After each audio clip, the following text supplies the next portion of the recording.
We are in beautiful Wanaka with Australian Leon Griffin, who's here to try and take the Kiwi title away from New Zealand. Tell me, why Wanaka?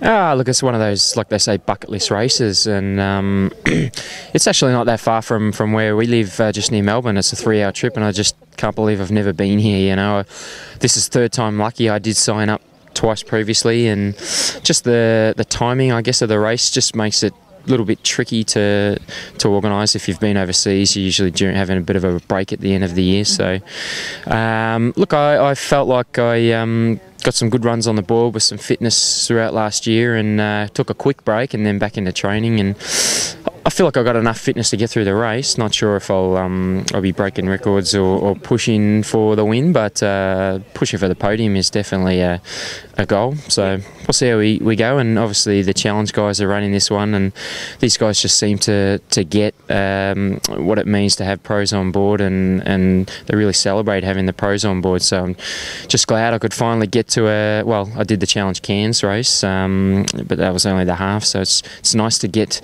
to the start line of a challenge full, and hopefully more to come. Awesome. Now, have you had a look at the landscape, had a look at the course yet?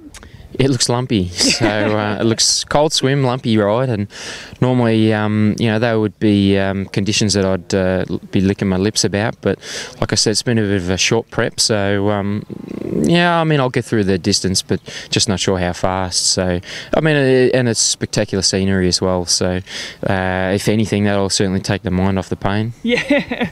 Now, just speaking of the lumpy bike course. It is a tough bike course. Are there anything that you've been training on specifically to tackle this kind of bike course? Look, I wouldn't say specifically, but where I live in Bendigo, it's there's a lot of rolling hills to ride around. So we've been doing. I've done a couple of quick 200k rides in the last couple of weeks. A couple of quick ones. Well, when I say quick, I mean in a short amount of time. So, but they were good hit-outs for something like this, I think. So plenty of up and down and around and all that kind of stuff. So I certainly have been training on beach road. So hopefully, you know, especially with the road surface here as well, it's pretty grainy, and that's what it's like where I come from also. So hopefully it's like just being back at home.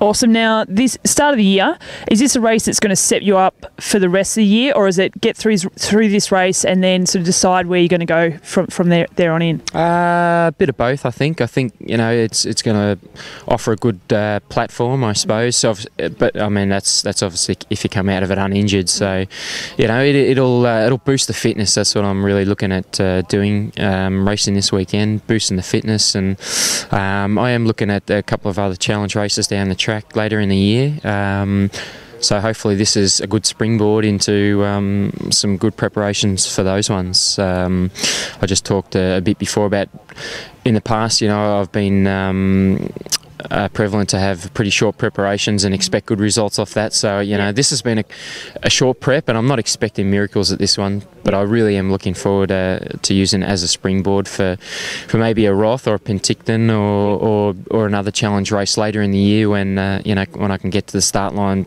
100% fit. Yep. So enjoy this beautiful scenery while you can. Yeah, absolutely. I'm just going to take it all in, and I mean, it is really magic here. So, you know, even if you're having a rough day, at least you can look out over that lake or up in the mountains there and really appreciate where you are. Nice work, Griff. All the very best on Saturday. Thanks, Steph.